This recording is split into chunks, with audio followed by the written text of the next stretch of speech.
అందరికి వందనాలు.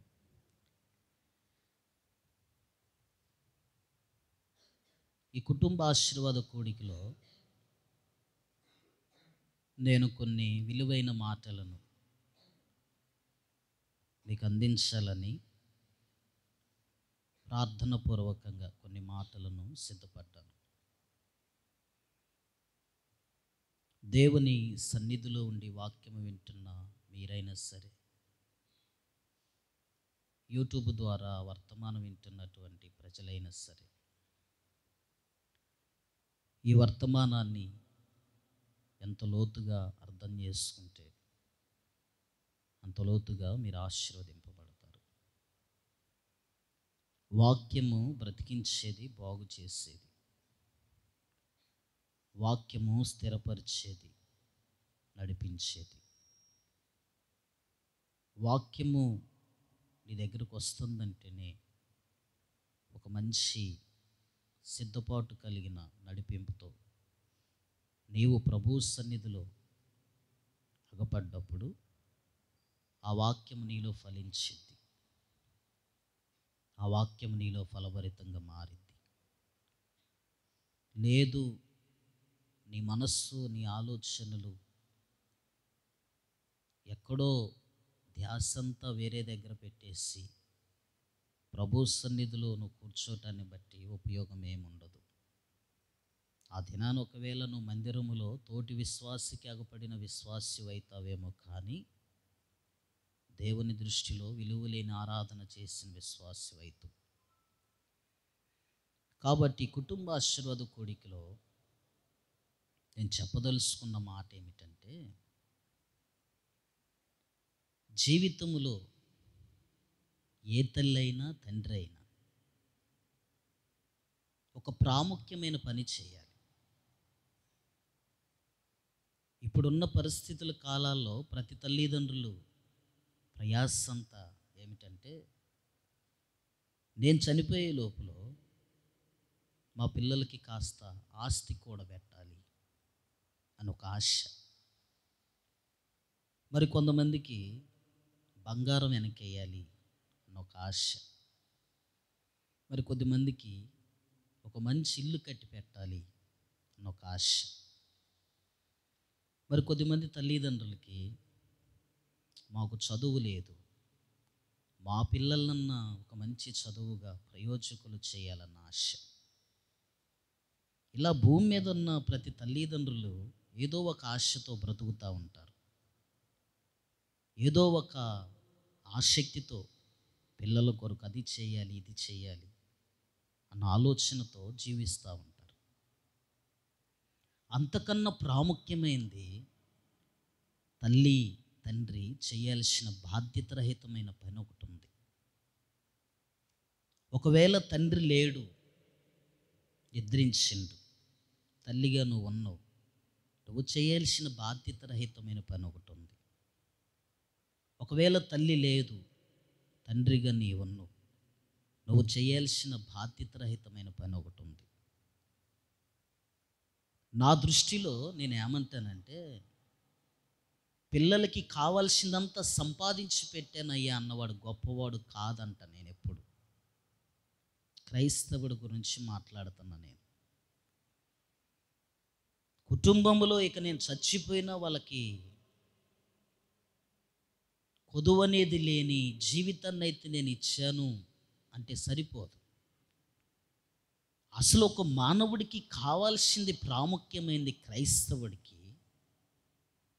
ఒక విలువైన, ఒక విశిష్టమైన అనుభవం అనేది ఒకటి కావాలి. నువ్వు చనిపోయినా కానీ నీ పిల్లలు ఆ విషయంలో చెప్పుకోదగిన అనుభవంలో నువ్వు నిలబడాలి. నీ జీవితము ఎంత పట్టుకుండిద్దో నీకు తెలియదు. ఈ బ్రతుకు, ఈ జీవితం ఎంతకాలం అనేది ఎవరికీ తెలియదు. ఇది శాశ్వతము కాదు. ఇప్పుడు చూడండి, మన ఎదురుగా ఎంతోమంది కారు చిచ్చుకి బలి అయిపోతున్నారు. లాస్ ఏంజల్స్ ప్రాంతంలో, అమెరికా కాలిఫోర్నియా దేశంలో కొన్ని లక్షల కోట్ల రూపాయల ఆస్తుల్ని నష్టపోయారు. బాగా వినాలి. కొన్ని విలువైన అంతస్తులని నష్టపోయారు, కొన్ని విలువైన కార్లను వాళ్ళు నష్టపోయారు. కోట్ల రూపాయలు విలువ చేసే బంగారాన్ని విడిచిపెట్టి పారిపోతున్నారు,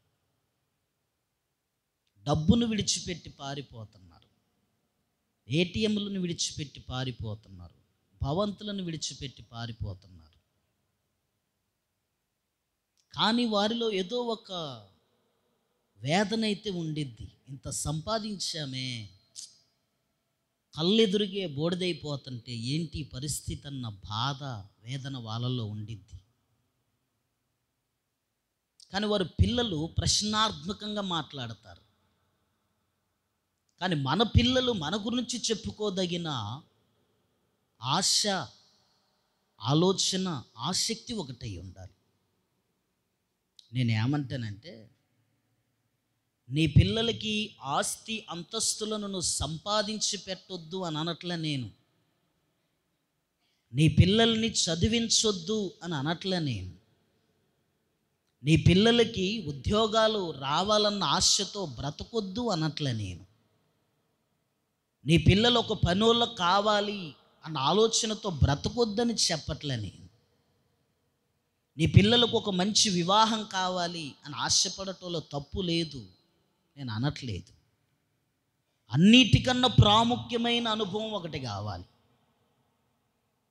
ఈ భూమి మీద నీ పిల్లలు క్షేమస్థితిలో బ్రతకాలి అంటే లోకములో పడిపోకుండా, లోక సంబంధమైన అనుభవాలలో అడుపెట్టకుండా, లోక సంబంధమైన వ్యసనాలకి బానిసలు కాకుండా, చెడు అభిప్రాయాల జోలికి పోకుండా, నీ పిల్లలు దేవునిలో ఎదిగే అనుభవాలలో ఉండాలి అంటే ప్రతి తల్లి తండ్రి చేయాల్సిన పని ఏమిటంటే వారి కొరకు ప్రార్థన చేసే అనుభవం ఒక్కటి ఉంటే చాలు. స్తోత్రం చెబుదాం, మంచిగా చెబుదాం, మరొకసారి చెబుదాం. ఏం చేయాలి? ప్రార్థన. ప్రార్థన అనబడిన ఆయుధము ఏ తల్లి ఏ తండ్రి దగ్గర అయితే ఉండిద్దో,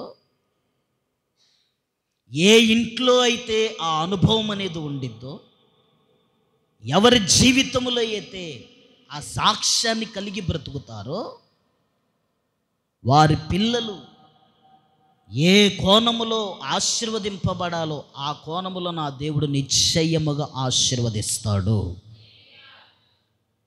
ఒక మాట చూడండి, మనందరికీ పరిచయమైన మాట. విలాపవాక్యములు 2వ అధ్యాయం చూడండి. విలాపవాక్యములు 2వ అధ్యాయం, విలాపవాక్యములు 2వ అధ్యాయం 19వ వచనాన్ని చూడండి. ఎవరు లేచి, ఇంట్లో ప్రతి తల్లి ప్రతి తండ్రి లేచి రేయి మొదటి జామున మొరపెట్టాలి. నీళ్లు కుమ్మరించినట్లుగా దేవుని సన్నిధిలో నీ హృదయమును కుమ్మరించు. ఇదిగో నీ పిల్లల ప్రాణము కొరకు, నీ పిల్లల క్షేమం కొరకు, నీ పిల్లల ఆశీర్వాదము కొరకు, నీ పిల్లల దీవెన కొరకు, నీ పిల్లల చదువుల కొరకు, నీ పిల్లల ఉద్యోగాల కొరకు, నీ పిల్లల భవిష్యత్తు కొరకు రేయి మొదటి జామున ప్రతి తల్లి తండ్రి లేచి నీళ్లు కుమ్మరించినట్లుగా ప్రభు సన్నిధిలో మన హృదయాలను కుమ్మరించి నీ చేతులను వారు తట్టు ఎత్తంట వారి ప్రాణము కొరకు ప్రార్థన చేసే తల్లిదండ్రులుగా మనం మారుదుముగాక. హల్లెలూయా, హల్లెలూయా. ఇది చాలా ప్రాముఖ్యమైనది, ఇది చాలా విలువైన మాట, కోట్ల రూపాయల మాట. ఇది తండ్రిగా తల్లిగా నువ్వు సంపాదించు, తప్పులేదు. తల్లిగా తండ్రిగా ఒక భవిష్యత్తుని ఇవ్వాలనుకో, తప్పులేదు. కానీ అన్నిటికంటే ప్రాముఖ్యమైన విషయం ఏమిటంటే ఒక క్రైస్తవుడు పిల్లల్లో అగపడాల్సిన నీ పిల్లల జీవితంలో నీ వగపడాల్సిన స్థానం ఏమిటంటే, నా తల్లిదండ్రులు నా కోసం ప్రార్థన చేస్తారన్న సాక్ష్యాన్ని నువ్వు సంపాదించాలి. నా తల్లిదండ్రులు అది కొనిచ్చారు ఇది కొనిచ్చారని చెబుతున్నారు, బాగానే ఉంది. కావలసిందల్లా కొనిస్తున్నారు తల్లిదండ్రులు, బాగానే ఉంది. కొడుకు అడిగిండనో కూతురు అడిగిందనో ఇష్టమైన వస్త్రాలనో లేదో ఇల్లో భవంతులో బల్లో వాహనాల్లో బంగారమో వెండో వెలగలరాల్లో ఏవైతే వాటిని ఇస్తున్నారు, తప్పు లేదు. నీ పిల్లలు బయటికి వెళ్ళి ఇది నా తండ్రి కొనిచ్చిండని చెప్పినట్లుగానే, నా వివాహమును ఘనంగా చేశారని చెప్పుకున్నట్లుగానే, నాకు ఉద్యోగం వచ్చిందని చెప్పుకున్నట్లుగానే, నీ పిల్లల నోటిలో బయట పలకాల్సిన మాట ఏమిటంటే, నా యవన ప్రాయములో నా భవిష్యత్తు ఇంత ఆశీర్వాదకరముగా మారిందంటే దీనికి గల కారణము మా తండ్రి ప్రయాస మా తల్లి ప్రయాస ఒకటైతే వారిద్దరూ నా కోసం చేసే ప్రార్థన అని చెప్పగలిగే సాక్ష్యాన్ని నువ్వు సంపాదించాలి. సంపాదించింది చెప్పుకున్న దాంట్లోనే, నువ్వు ఇచ్చిన గిఫ్ట్ని చెప్పుకున్నట్లుగానే నీ ప్రార్థన జీవితం గురించి కూడా చెప్పుకోదగిన అనుభవాన్ని నువ్వు సంపాదించాలి. ఈరోజు ఈ వస్తువును కలిగి ఉన్నవంటే మా నాన్న ఎంత కష్టపడిండో, ఈ ఇల్లును కట్టుకోగలిగామంటే ఎంత ప్రయాసపడ్డామో, ఈ వాహనాన్ని కొనుక్కోగలిగామంటే ఎంత ప్రయాసపడ్డామో, ఈరోజు మంచి వస్త్రాలను ధరించుకొని బ్రతకగలుగుతున్నామంటే ఎంత ప్రయాసపడ్డామో చెప్పుకుంటున్నారు, బాగానే ఉంది. నేననేది ఏంటంటే, నీ బిడ్డలు నేను ఈ స్థానములో ఉన్నానంటే నా తండ్రి చేసిన ప్రార్థన నా తల్లి చేసిన ప్రార్థన వల్లే నేను ఈ స్థాయిలో ఉన్నానని చెప్పుకోదగిన వారు ఎంతమంది? నేను కరీంనగర్ మీటింగ్కి వెళ్ళినప్పుడు ఒక 75 సంవత్సరాల వృద్ధాప్రియములో ఉన్న ఒక ముస్లాం ఇంట్లో స్టే చేయటానికి నాకు రూమ్ ఇచ్చారు. ఒక 10 years బ్యాక్ విషయాన్ని నేను చెబుతున్నా మీకు.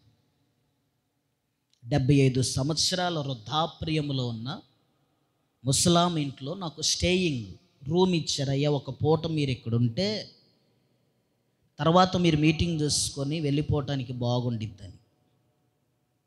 ఒక పల్లెటూరు అది.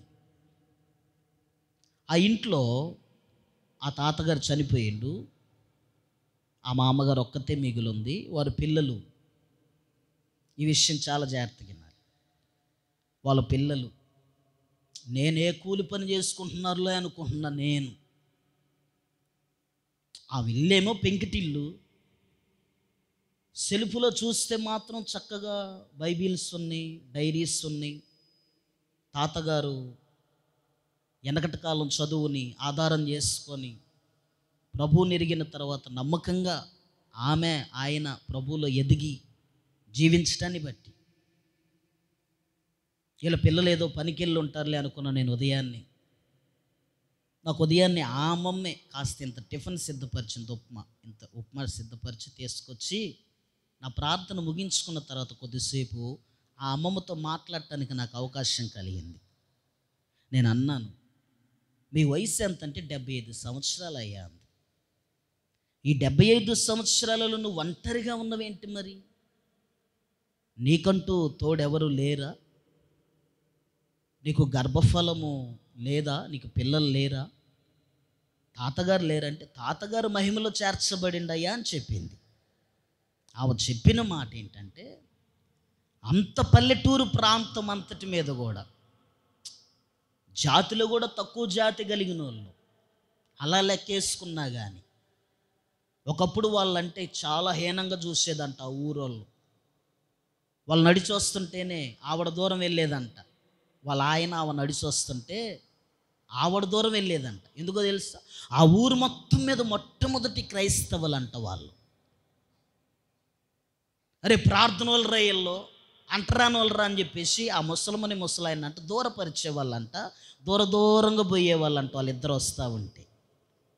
అయినా కానీ ఆ ముసలాయన ముసలమ్మ చక్కగా వాళ్ళ విశ్వాసములో కోల్పోకుండా, ప్రార్థనలో కోల్పోకుండా, జనం ఎన్ననుకున్నా ఏది చేసినా వాళ్ళ భక్తిని వాళ్ళు పడేసుకోకుండా ఏమండి కాపాడుకోవటాన్ని బట్టి ఆమె చెప్పిన సాక్ష్యం ఏంటో తెలుసా? ఆ ఊర్లో ఎన్నో రకాల క్యాస్ట్ ప్రజలు ఉన్నా కానీ, ఎంతో పెద్ద కులస్తులు ఉన్నా కానీ వారందరికీ దక్కని ఆధిక్యత అంట వీళ్ళ పిల్లలు ఆస్ట్రేలియాలో జాబు చేసే కృపనిచ్చిందంట దేవుడు. స్తోత్రం చెబుదామా? ఏ దేశంలో? ఆస్ట్రేలియా దేశంలో. ఒక్కొక్కరికి 3,50,000 జీతం అంట.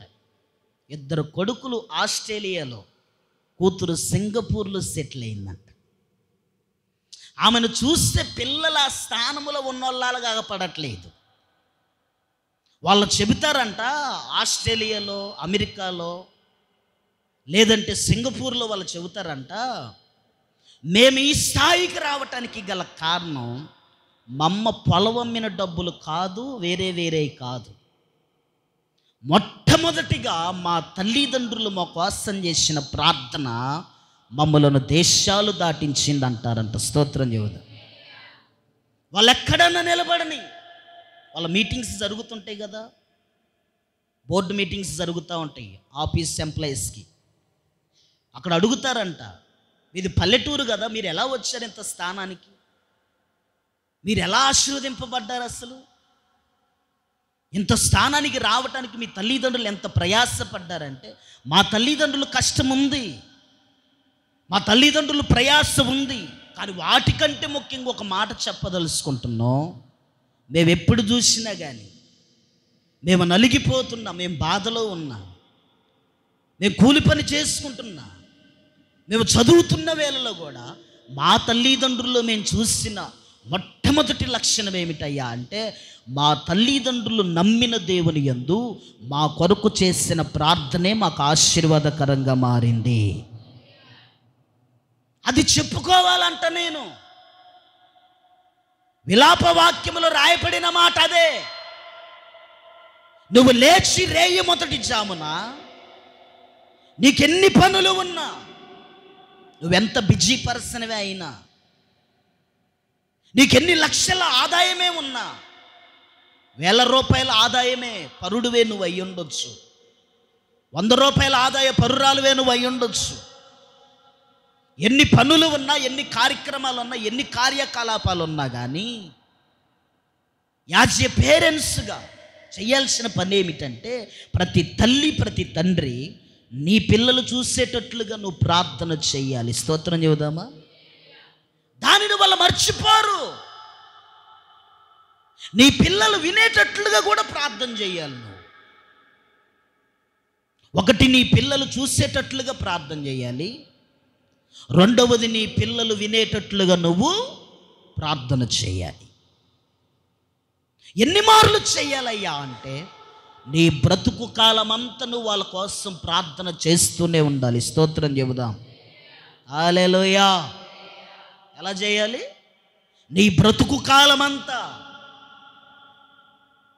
నీ బ్రతుకు ఎంతకాలం ఉందో, నీ ఆయుష్ ఎంతకాలం ఉందో అంతకాలము నీ పిల్లల క్షేమం కొరకు ప్రార్థన చేసే తల్లిదండ్రులుగానే మీరు ఉందురుగాక. హల్లెలూయా. నేనేమంటాను తెలుసా?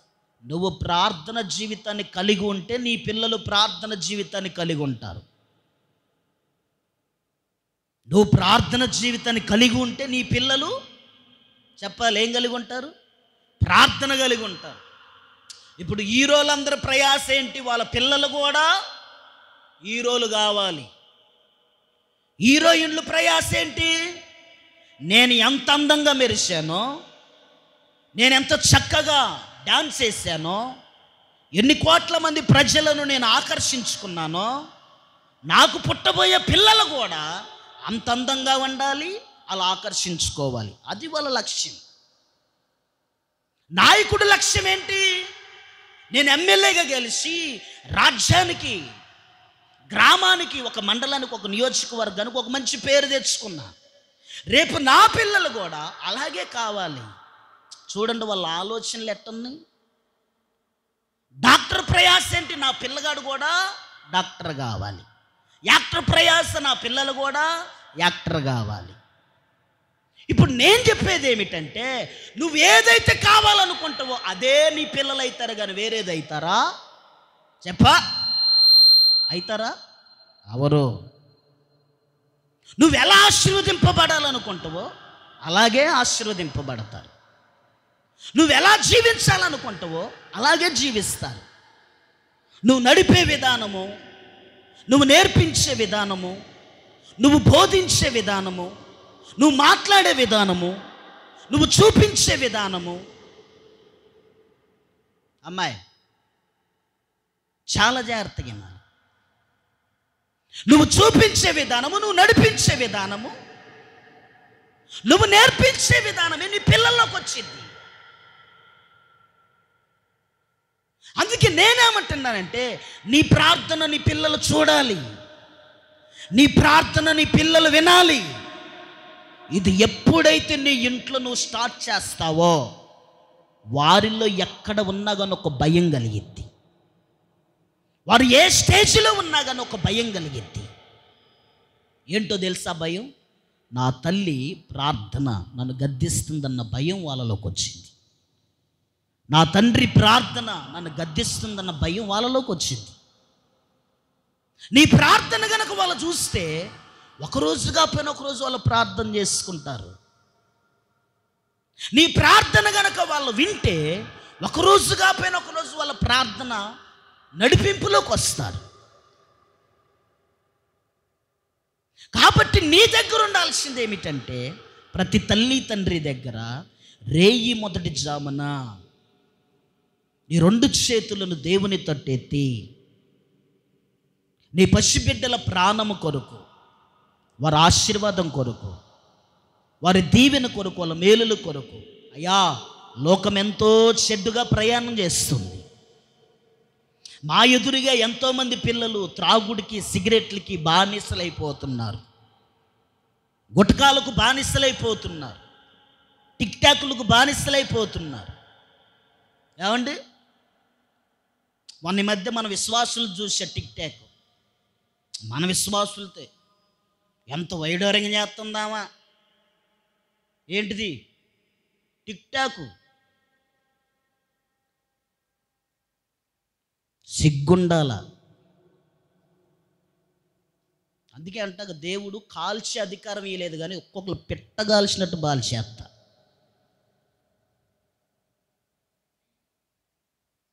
ఏ ట్యాకులు? జీవితాన్ని దేవుడు ఆశీర్వదించిన తర్వాత నీకు టిక్ టాకులతో ఏం పని? నీకు రీల్స్తో ఏం పని? నీకు సినిమా డైలాగులతో ఏం పని? నీకు సినిమా పాటలతో ఏం పని అంటున్నా నేను. నవ్వుగా ఉందా మీకు? నీ పిల్లలు చూసేది అదే. రేపేమంటారు తెలుసా? మా అమ్మంత నాటకాలు మారి భూమి మీద ఎవరు లేరు. ఆదివారం వస్తే స్తోత్రం అనేది, సోమవారం వస్తే బాహుబలి అనేది.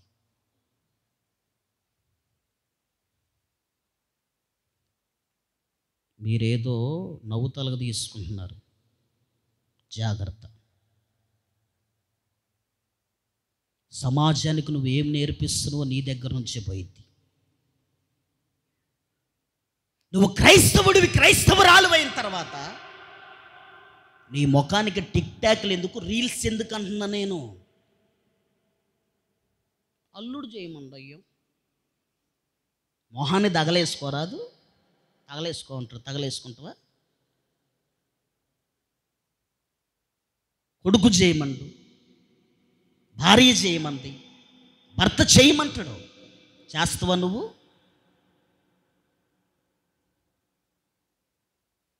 చాలా జాగ్రత్తగా ఉండాలి. నీ పిల్లలకు నువ్వు నేర్పే పాఠమే మాదిరి. నీ పిల్లలకు నువ్వు నేర్పేదే నీ దగ్గరకు వచ్చింది. నేను చెప్పే కదా, వృద్ధాప్రియములో ఉన్న తల్లి నాకు చెప్పిన మాట ఏంటంటే, ఈరోజు వరకు స్టిల్ బ్రతికే ఉందామా. అక్కడ సేవకుడికి ఫోన్ చేసినప్పుడల్లా అడుగుతా నేను, రూతం ఉందా అని. జబర్దస్తుగా ఉందయ్యా అంటాడు ఆయన. స్తోత్రం చెప్పండి. ఎట్టుందంట?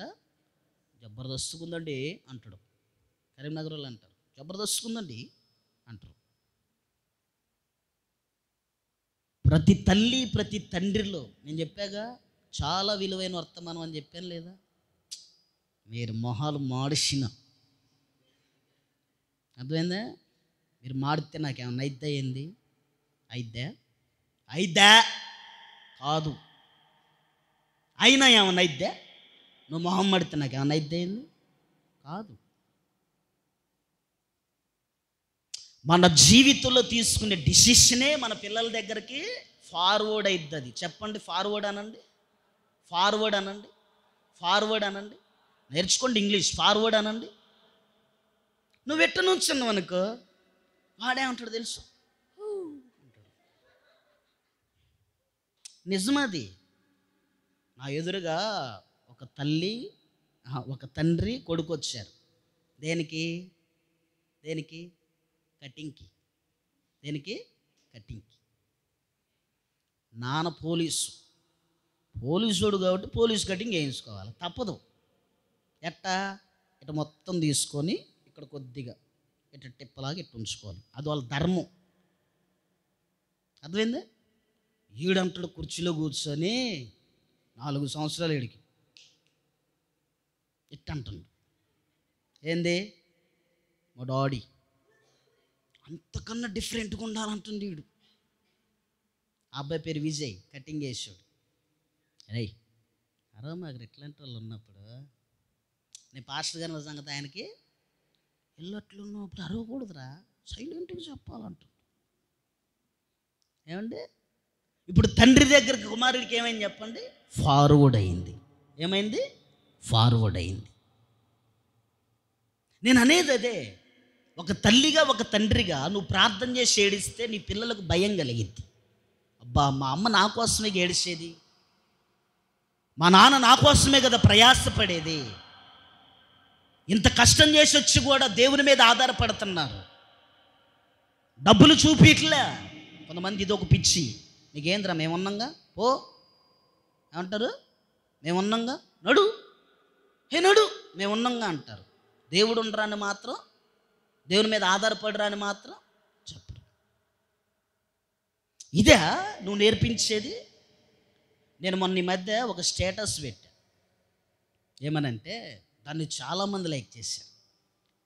నీ వృద్ధాప్రియములో నీకు అన్నం పెట్టేది నీ సంతానము కాదని పెట్టా. దానిని తిరగేసి చూస్తే నీ వృద్ధాప్రియములో నీకు అన్నం పెట్టేది నీ సంస్కారం అని పెట్టా. నీ వృద్ధాప్రియములో నీకు అన్నం పెట్టేది నీ సంతానమే అని నువ్వు అనుకుంటావు. ఆ సంతానమే అన్నం పెట్టాలంటే నీవు సంస్కారం నేర్పాలి. నేను అనేది అదే.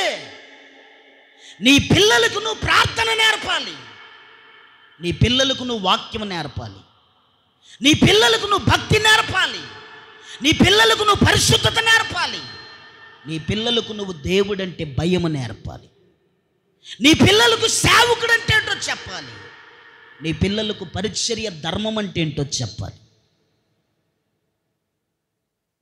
యోబు ఎవరి కోసం అండి అరుణోదయాన్ని లేచి ప్రార్థన చేసేది? ఎవరి కోసం?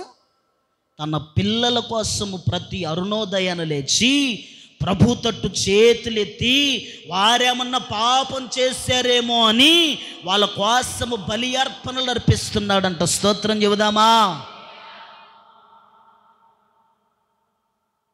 ఒక మాట చూడండి, 1 సాముయేలు గ్రంథం 1వ అధ్యాయం తీయండి. 1 సాముయేలు గ్రంథం 1వ అధ్యాయం 28వ వచనం చదవండి. కాబట్టి చదవండి.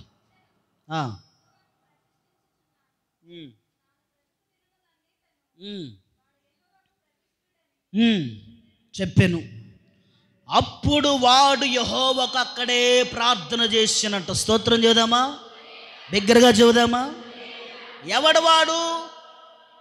ఎవడక్క? సుగమక్క ఎవరు? సమూయేలు. ఆయన తల్లి పేరేంది? హన్న. ఎవడు చెప్పిండి? వీడికి నిక్కర కూడా లేదు, వాడికి డ్రాయర్ కూడా లేదు వాడు ఒంటి మీద. ఏమండి ఆడేం చేస్తున్నట్టు దేవుని మందిరంలో? ఏం చేస్తుండు? ఏది మీకు తెలియట్లేదా? చిన్నప్పటి నుంచి వింటున్నారు ఈ వాక్యం. బాలుడు బాలుడు మొక్కిండు మొక్కిండు వింటున్నారుగా. మరి చెప్పరేంది? ఏం చేస్తుండు?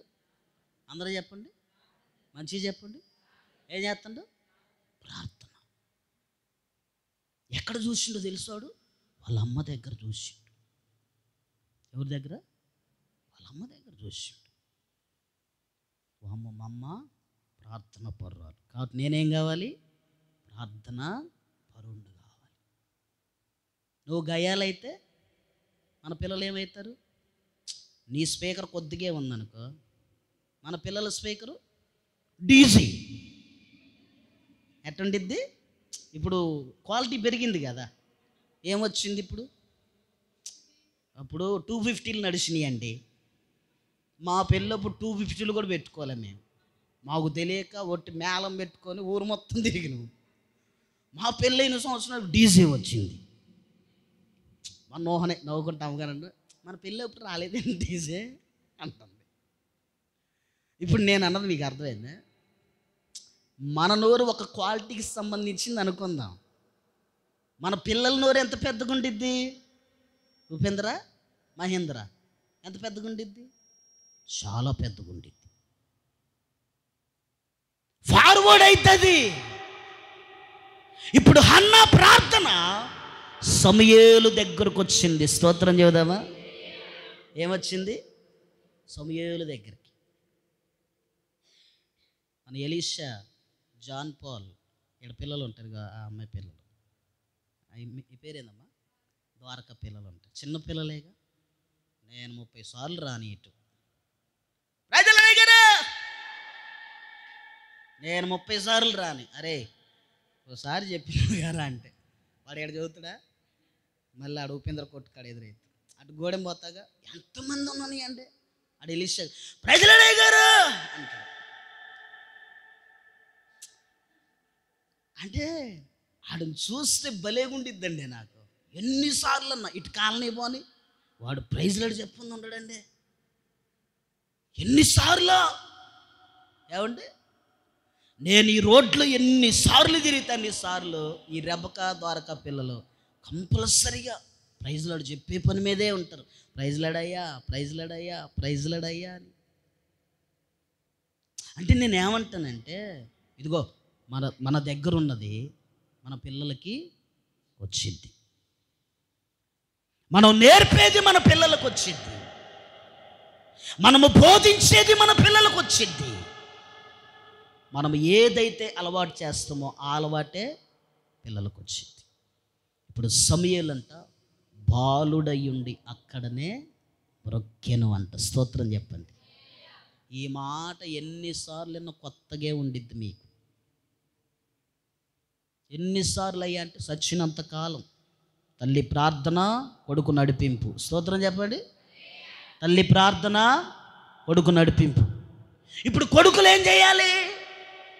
ఏం చేయాలయ్యా? ఏం చేయాలి? ఏం చేయాలి? ఉపేంద్ర ఏం చేయాలి నాన్న? ప్రార్థన.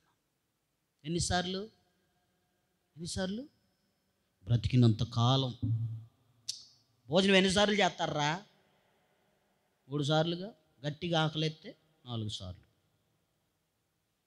అంటే శరీరానికి ఆహారం ఎంత విలువైందో ఈ ఆత్మీయ జీవితానికి ప్రార్థన అంత విలువైంది. స్తోత్రం చెప్పండి.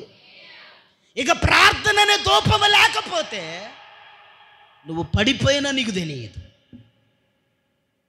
నువ్వు నిలబడ్డావన్న ఆలోచన ఉండిద్ది కానీ నువ్వు నిలబడలేదు. నువ్వు కృంగిపోయినా లేవలేవు, నువ్వు కృషించిపోయినా తేలుకోలేవు. అదే ప్రార్థనే నీ జీవితంలో ఉందనుకో, నువ్వు కృంగిపోయిన నీ పిల్లలు నీ కోసం ప్రార్థన చేస్తారు. నువ్వు పడిపోయిన నీ పిల్లలు నీ కోసం ప్రార్థన చేస్తారు.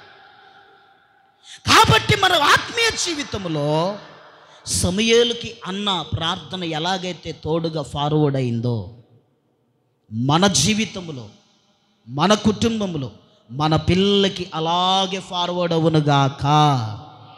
అంతటితో ఆగలేదండి, అంతటితో ఆగలేదు. 3వ అధ్యాయం చూడండి, 1 సమూయేలు గ్రంథం 3వ అధ్యాయం చూడండి 1వ వచనం చదవండి. 1 సమూయేలు గ్రంథం 3వ అధ్యాయం 1వ వచనం చదువుతున్నారు చూడండి. బాలుడైన సమూయేలు దైవజనుడి ఎదుట యెహోవాకు పరిచర్య చేయుచుండెను. స్తోత్రం చెబుదామా? బిగ్గరగా చెబుదామా? ఇంకా బిగ్గరగా చెబుదామా? ఏం చేస్తున్నాడంట బాలుడు? ఏం చేస్తున్నాడు? పరిచర్య చేస్తున్నాడు. ఎవరు? బాలుడు, యవనస్తుడు, లేత ప్రాయములో ఉన్నాడు, అందంగా ఉన్నాడు. ఎంత అందగాడో సమూయేలు! ఏమండి, ముట్టుకుంటే కందిపోతాడు సమూయేలు. లేత ప్రాయంలో ఉన్నాడు, యవనస్తుడు, చిన్న బాలుడు, వయసు పోయినోడు కాదు, అరిగిపోయినోడు కాదు, మోకాళ్ళు అరిగినోడు కాదు, జీవితం అయిపోయింది అనుకున్నాడు కాదు.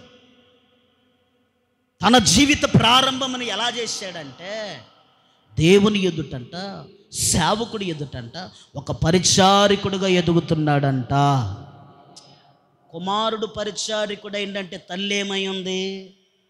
ఏమై ఉన్నది? ప్రార్థన పరిచర్య చేసే స్త్రీగా ఉన్నది. ఎలా ఉంది? తల్లిలో పరిచర్య ఇప్పుడు ఎవరి దగ్గరకు వచ్చింది? కుమారుడిలోకి వచ్చింది.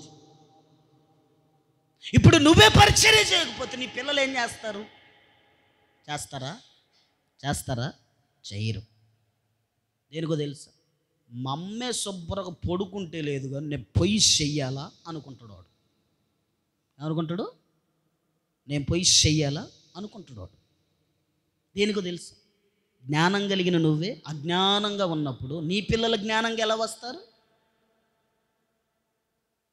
జ్ఞానము కలిగిన నీవే, ఇంటికి పెద్దదానమైన నువ్వే, పెద్దోడువైన నువ్వే, ప్రార్థన తెలిసిన నీవే, నీ ఇంటిలో నిర్లక్ష్యంగా ఉంటే నీ పిల్లలు పరిచర్యలో ఎలా ఎదుగుతారు?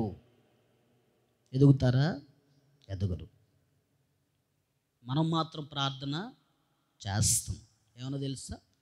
నా పిల్లలు నీ పరిచర్యలో ఎదగాల, వాడబడాల, నమ్మకంగా వాడబడాలి, ఎక్కడ తప్పిపోకూడదు. మరి మన దగ్గర ఫార్వర్డ్ రావాలి కదా. సమూయేలు బాలుడై ఉన్నాడు, సమూయేలు బాలుడైన పరిచర్య చేస్తున్నాడు. పరిచర్య ధర్మం ఎక్కడి నుంచి వచ్చిందయ్యా అంటే హన్నాలో ఆ కృపను చూసిండు సమూయేలు. స్తోత్రం చెబుదామా? నేను చెప్పేది అదే ఈ రాత్రి. తల్లిదండ్రులుగా నీ బిడ్డలకు నువ్వేది నేర్పితే అదే నీ పిల్లల దగ్గరకు వచ్చింది. నీ పిల్లలకి ఏది నేర్పితే అదే నీ పిల్లల దగ్గరకు వచ్చింది. 1 ప్రార్థన చూసిండు, 2 పరిచర్య చూసిండు, 3 ఏమన్నాడో తెలుసా? చూడండి, అదే 3వ అధ్యాయం చూడండి అదే 3వ అధ్యాయం 4వ వచనం చదవండి. యెహోవా సమూయేలును పిలిచెను, అతడు చిత్తమండి నేనున్నానని చెప్పాను. మీకు చేతనైతే 2 చేతులు పైకి ఎత్తండి, ఒకసారి ఎత్తండి. ఎత్తారా? కళ్ళు మూసుకోండి, అందరు కళ్ళు మూసుకోండి, అందరూ చేతులు ఎత్తురా బాయ్, చలికి వచ్చిన ఎత్తమ్మా, ఏం కదా ఎత్తి కళ్ళు మూసుకొని నేను చెప్పే మాట మనసారా చెప్పండి. ఇప్పుడు యెహోవా దేవుడు సమూయేలును పిలిచెను, అతడు చిత్తమండి నేనున్నానని చెప్పాను. ఒకసారి మీ కళ్ళు తెరవండి. ఈ మాట మీకేం అర్థమైంది? అసలు చిత్తమండి అని అర్థమైందా? ఇక్కడ మీకు అర్థం అవ్వాల్సింది ఏంటో తెలుసా? 1 ప్రార్థన, 2 పరిచర్య, 3 సమూయేలు ఏం వింటున్నాడు తెలుసా? దేవుని స్వరాన్ని వింటున్నాడు. చప్పట్లు కొట్టండి ఒకసారి. ఏ స్వరాన్ని వింటుండు? ఏ స్వరాన్ని వింటుండు? ఏ స్వరాన్ని వింటుండు? ఏ స్వరాన్ని వింటుండు? ఏ స్వరాన్ని వింటుండు? ఏ స్వరాన్ని వింటుండు? ఏ క్యా కర్ రా రే? ఏ స్వరం వింటుండంట? మనం ఏ స్వరాలు వింటున్నాం? దేవుడి స్వరం వింటున్నారా? దేవుడి స్వరాలు వింటున్నారమ్మా? ఏ స్వరాలు మనం వినేది? నిజం చెప్పుండ్రు అబ్బాయి. ఏ స్వరం? లెగిసిన కాంచి పడుకున్న దాకినే స్వరం ఏం చెప్పు? అబద్ధం ఆడకున్నారు చెప్పురా, చెప్పు. ఇన్స్టాగ్రామ్ స్వరం. ఏ స్వరం? Instagram, Snapchat. మన స్వరాలు ఇవి. ఫేస్బుక్, యూట్యూబ్, మన స్వరాలు ఇవి. ఇవిడేం స్టేటస్ పెట్టిండు? అయ్యగారు ఏదో 30 పెట్టిండు. ఏమండి? మనం ఈ స్వరాలు అయినట్లే సరిపోతుంది. సమూయేలు ఏ స్వరం వింటుండు? దేవుని స్వరం సమూయేలు విన్నాడంటే సమూయేలు తల్లి దేవుని స్వరం విన్నది. స్తోత్రం చెప్పు. నువ్వు ఈరోజు వాక్యం వింటూ హల్లెలూయా అంటావు, బయటికి పోయి అసలు అయ్యగారు ఏం చెప్పిండ్రు అని కూడా చెప్పవాడికి. వాడు చెబుతుడు. నవీన్ ఉండేది ఆడు అంటాడు కదా, వాడు యథార్థంగా చెబుతాడండి. నా దగ్గర ఏ దాసుడు ఆడొకడు, మోసే ఒకడు. ఏది దాసుడు? యథార్థం చెబుతాడు. Perfect persons in Carmel ministry. ఏదైనా అన్నారనుకో వాడు అంటాడంట, రాత్రి ఏ వాక్యం చెప్పిండు అయ్యగారు అంటాడంట. నిజం అండి. అక్కడ నా దగ్గరకు వచ్చి నేను అన్నానయ్యా, ఏందయ్యా వాక్యం ఎట్టొచ్చిందయ్యా, దేవుడు ఎట్ట మాట్లాడిండయ్యా? ఏమండి? ఈ ఇంటి దగ్గర 23వ తారీఖు వాక్యం అయిపోయాక ఏదో జరిగింది, చిన్న మిస్టేక్. వాడు అమ్మనే తెల్లారి, మీరు అసలు ఏ వాక్యం వింటున్నారే? రాత్రేగానే అయ్యగారు చెప్పింది అన్నాడంట. వాడన్న కాస్తో కోస్తో గుర్తుంచుకొని అట్ట ఫామ్లో ఉన్నాడుగా. మీరు చెబుతారా? మీరు యాడ్ చెప్పేటట్టున్నారు మీ బాధలు, మీ కష్టాలు. ఏమండి? ఎల్ఐసియోడే ఉరేసుకొని చచ్చేటట్టు మిమ్మల్ని చూసి. వాడే, మీరు కాదు. ఎల్ఐసియోడే ఉరేసుకొని చచ్చేటట్టుండు మీ బాధలు చూసి. మీ మొహాలు, మీ బాధలు, మీ ఫేస్ ఎక్స్ప్రెషన్స్. ఏమంటే ఎక్స్ప్రెషన్స్ మామూలుగా ఉంటాం మనవి. ఎంత బాహటంగా వాక్యం వచ్చినా కానీ ఎబ్బే శరీరంలో ఏమైనా దురాత్మను బాగొట్టుకుంటారేమో అంటే, నువ్వు అట్నే ఉండు, మేము ఎట్నే ఉంటాం. నువ్వు నా నుంచి పోతే అట్ట మన ఇద్దరం అక్కా చెల్లెళ్ళు. ఏమండి? నువ్వు మా ఇంటికి రావాలి, మేము మీ ఇంటికి రావాలి. నువ్వు మా ఇంటికి వస్తే ఏదన్నదే, మీ ఇంటికి వస్తే మేమేమి తేము. సమూయేలు తల్లి దేవుని స్వరాన్ని విన్నది కాబట్టి ఇప్పుడు సమూయేలు ఏమి వింటుండో తెలుసా? దేవుని స్వరాన్ని వింటున్నాడు. స్తోత్రం చెబుదాం. హల్లెలూయా, హల్లెలూయా. మనం మేరమని టీవీ ఎందుకు పెట్టినామా నువ్వు అని అప్పుడు తీర్మానం బలంగా ఉంది. No I cannot, no no అన్నది. ఇప్పుడు టాము పోతులో అదేది మోటో పోతులో పెట్టుకో, అది చిన్నోడా. ఏమండి? అంటే తీర్మానం ఏమైంది? ఏమైంది అయ్యా? ఏమైంది తీర్మానం? అప్పుడు స్వరం ఉంది, ఇప్పుడు వినటానికి మనస్సు రావట్లేదు.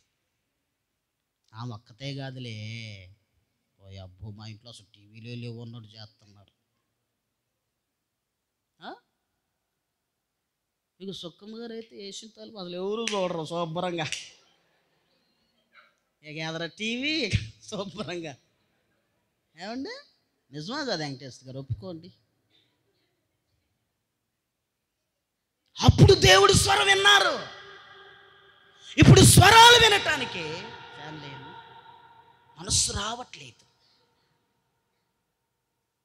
సమూయేలు దేవుని స్వరం వింటున్నాడని రాయబడి ఉందాడ.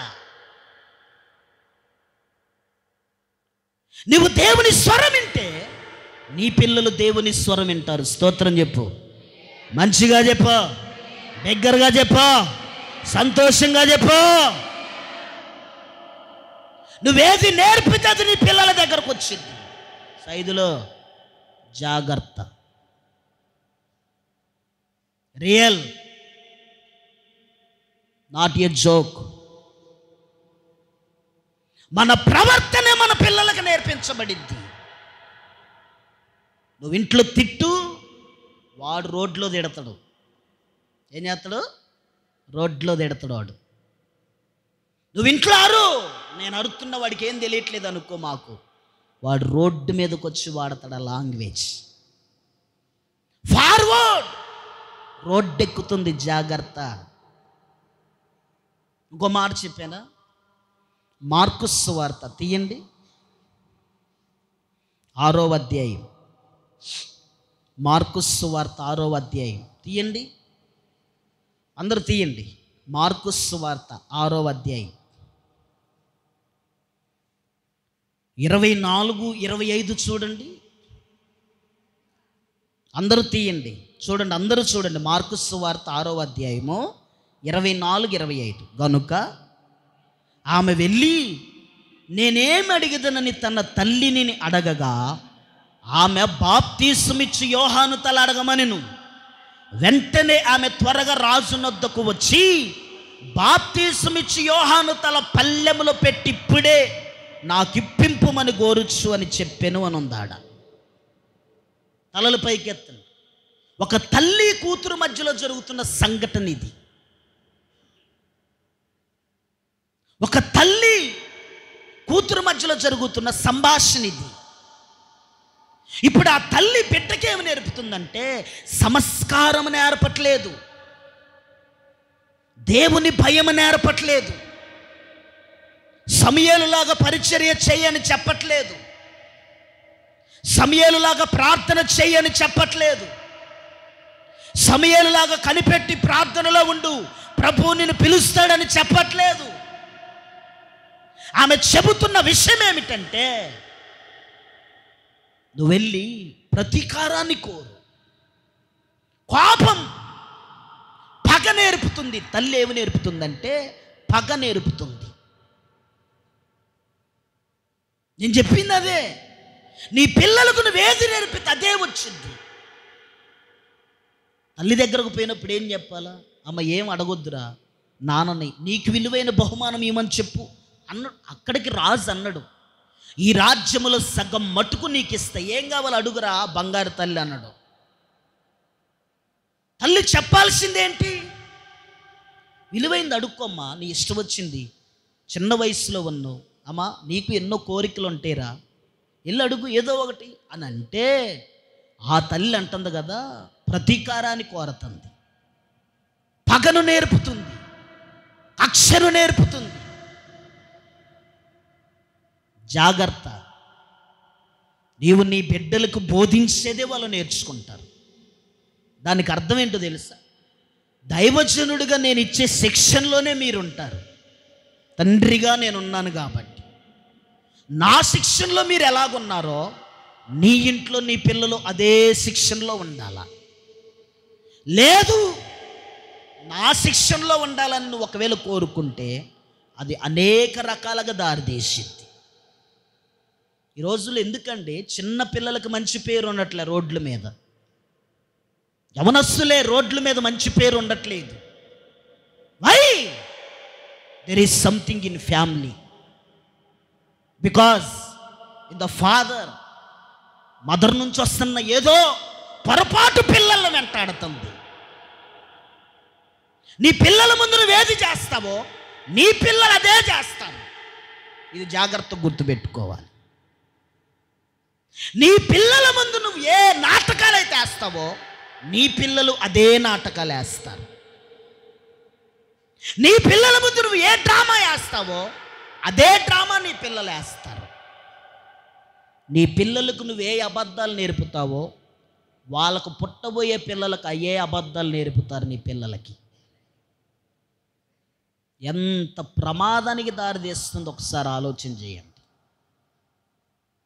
సులువుగా అబద్ధాలు ఆడిస్తున్నారండి పిల్లలతో సులువుగా అబద్ధాలు ఆడిస్తున్నారు.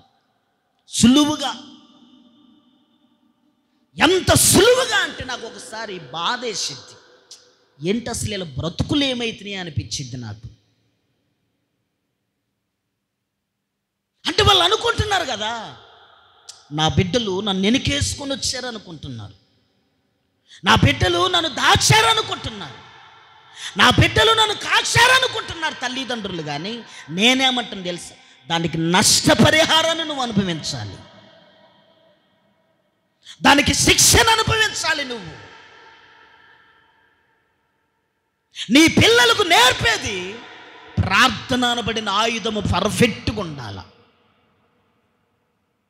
అంతకు మించి నువ్వే అక్రమైన అనుభవం నేర్పినా కానీ నీ జీవితానికి నాశనం తీసుకొచ్చి పెట్టింది. జాగ్రత్త. అది చెప్పాగా, ఒక ఇంట్లో ఒక తల్లికి ఒక కుమారుడు అన్నం పెట్టడానికంట ఒక గిన్నె ఒక గ్లాస్ పెట్టిందంట. చొట్టబోయిన సెమ్మాను చొట్టబోయిన పళ్ళెం పెట్టిందంట. ఈ తండ్రి అంట ప్రతిరోజు ఆ కుమారుడికే ఇచ్చి పంపిస్తుందంట.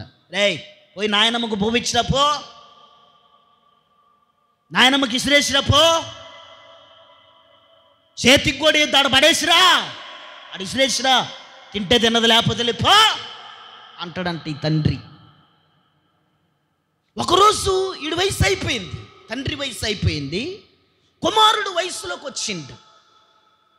కుమారుడు వయసు మీదకి వచ్చేపాటికి తండ్రి వృద్ధాప్యం వచ్చిన తర్వాత ఈ కుమారుడు చిన్నప్పుడే వాళ్ళ నాయనమ్మ చనిపోయిన తర్వాత ఆ చెమ్ము ఆ ప్లేట్ అంట వాళ్ళ నాన్నకు తెలియకుండా దాచిపెట్టిండంట. వాడు అలమరలో దాచిపెట్టిండంట. ఇలా తండ్రి వృద్ధాప్యం వచ్చిన తర్వాత భోజనం పెట్టే పంపకం దగ్గర వచ్చేపాటికే నాన్నకు నువ్వు నిలబెట్టాలి నేను నిలబెట్టాలి అనేపాటికే వాడు ఆ భోజనం ప్లేటుని సిమ్ముని తీసుకొచ్చిందంట. మంచం మీద కూర్చున్న వృద్ధాప్రియములో ఆ తండ్రి చూస్తుందంట, ఈ ప్లేట్ని నేను ఎక్కడో చూసినట్టుందే, ఈ చెమ్ముని నేను ఎక్కడో చూసినట్టే ఉందని ఆశ్చర్యపడుతూ, అరే నీకు ఈ చెమ్ము ఈ గ్లాస్ ఎక్కడది నాన్న ఈ చెమ్ము అంటే అది అన్నాడంట, నానా అది నీదే, ఎక్కడదో అంటవింది, నేనేం కొనక్క రాలేదు, నేనేం ఆ షాపుకి ఈ షాపుకి పోయి తేలేదు, అది నీదే నాన్న, నీకోసం దాచిపెట్టేదాన్ని. ఎందుకో తెలుసా, ఒకప్పుడు నాయనమ్మకు నువ్వు పెట్టిన ప్లేట్ అదే, నువ్వు ఇచ్చిన చెమ్ము అదే, రేపు మరలా నీకు ఉపయోగపడిద్దని నేనే దాచిపెట్టే నాన్న అని తండ్రికి గుణపాఠం చెప్పిందంట కొడుకు. అంటే సీరియస్ లేదు. ఇప్పుడు వృద్ధాప్యం వలన తండ్రి కన్నీళ్లు గారుస్తుందంట. దేనికో తెలుసా, నేను నా కొడుకుకు నేర్పిందే ఈరోజు నా కొడుకు దాన్ని పరిధిలో పెట్టింది. తప్పేమీ లేదు, దీంట్లో వేరియేషన్ ఏమీ లేదు. నువ్వు నేర్పింది నీ పిల్లలకు వచ్చింది అంతే, వేరేదేమీ లేదబ్బా. ఓ మనుష్యుడు ఆ దేవుడైతే విక్రింపబడడు. మనుష్యుడు ఏమి విత్తినో దానినే కోయను అని రాయబడి ఉంది పరిశుద్ధ గ్రంథములో. ఈరోజు కాళ్ళు ఉన్నాయి, చేతులు ఉన్నాయి, బలం ఉంది, తెలివి ఉంది, జ్ఞానం ఉంది, ఉద్యోగం ఉంది, వ్యాపారం ఉంది, ధనం ఉంది, ఐశ్వర్యం ఉంది, చదువు ఉంది, బంగారం ఉంది, వెండి ఉంది, వెలగల రాళ్ళు ఉన్నాయి. నాకేమీ కాదనుకొని ఒకవేళ వెర్ర వీగితే గనక పడిపోయే కాలం ఒకటి వచ్చింది. జాగ్రత్త. పడిపోయే సమయంలో ఈరోజు నువ్వేదైతే విలువగా అనుకున్నవో రేపు అదే మరల నీ దగ్గరకు వచ్చింది. ఇదిగో బిడ్డకి పగను నేర్పింది, ప్రతీకారాన్ని నేర్పింది, కక్షను నేర్పింది, ద్వేషాన్ని నేర్పింది. కానీ హన్న అది నేర్పలేదు. ప్రార్థన నేర్పింది, పరిచర్య నేర్పింది, దేవుని స్వరం వినటం నేర్పించింది, సేవ చేయటం నేర్పించింది అన్న. అందుకే దావీదు అంటాడు కదా, ఐశ్వర్యాన్ని నేను కలిగి ఉన్నా, ఘనతను నేను కలిగి ఉన్నా, ఖ్యాతిని నేను కలిగి ఉన్నా, అయినా నేను ఒక కోరిక అడిగాను నా దేవుని ఎదుట. అదేమిటంటే, నా దేవుని సన్నిధిలో నా కుటుంబము నిత్యము ఆశీర్వదింపబడునుగాక. అయ్యా, నీ సన్నిధిలో నా కుటుంబం ఆశీర్వదింపబడితే చాలా, అంతేకేం అవసరం లేదు. ఎందుకో తెలుసా? నీ సన్నిధిలో నా కుటుంబం అగపడకపోతే నా జీవితానికి విలువ లేదని స్టేట్మెంట్ ఇచ్చిండు దావీదు. నేను ఒకసారి చెప్పాను, ఒక 2 వారాలు నువ్వు ప్రార్థన మిస్ చేస్తే నీ శరీరానికి ఏం అలవాటైందో తెలుసు? నిర్లక్ష్యం అలవాటైంది. నీ శరీరం నీ స్వాధీనంలో ఉండదు. ప్రార్థన అంటవా, చేసుకున్నట్లుగానే ఉంటావు కానీ చేసిన అనుభవం ఉండదు. కన్నీరు అంటవా, కార్చినట్లుగానే ఉండిద్ది కానీ కార్చిన అనుభవం ఉండదు. ఇక ఇంట్లో అంటవా, పరిపాలన చేస్తావులే కానీ పరిపాలన సరిగా ఉండదు. నడిపిస్తున్నట్లుగానే ఉండిద్ది కానీ ఆ నావ నడవదు. ఆ నావకు అంతు లేదు, పొంతు ఉండదు. ఎప్పుడో తెలుసా?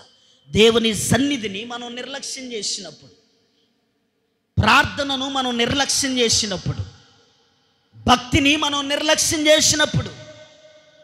అందుకే దావీదు బతుకున్నది ఒకటే ప్రార్థన, నీ సన్నిధిలో నా కుటుంబం ఉండినట్లుగా దానిని నీవు నిత్యము ఆశీర్వదించుము. స్తోత్రం చెబుదాం. హల్లెలూయా, హల్లెలూయా. అదే దావీదు మరణకాలములో సొలొమోనుకు నేర్పిండు దేవుని భయం అంటే ఏంటి అని, దేవుడంటే ఏంటి అని, ప్రార్థన ఎలా చేయాలని, ప్రభు ఎలా ప్రత్యక్షమవుతాడా అని. కాబట్టి రాత్రికాల సమయంలో ఒక దైవజనునిగా, నాకన్నా ఒకవేళ పెద్ద స్థానములోనే మీరున్నా కానీ, తల్లి స్థానములో, తండ్రి స్థానములో, అన్న స్థానములో, అక్క స్థానములో, అర్థమైందా? మీరు ఏ స్థానములో ఉన్నా కానీ, సహోదరుల స్థానములోనే ఉన్నా కానీ, యూట్యూబ్లో వర్తమానం వినేవారైనా నా 2 చేతులు జోడించి చెబుతున్న మాట, నీ పిల్లలకు ప్రార్థన, పరిచర్య, దేవుని స్వరాన్ని వినిపించగలిగే నడిపింపులోకి తీసుకురా. ఆ అనుభవంలోకి తీసుకురా నువ్వు దయచేసి.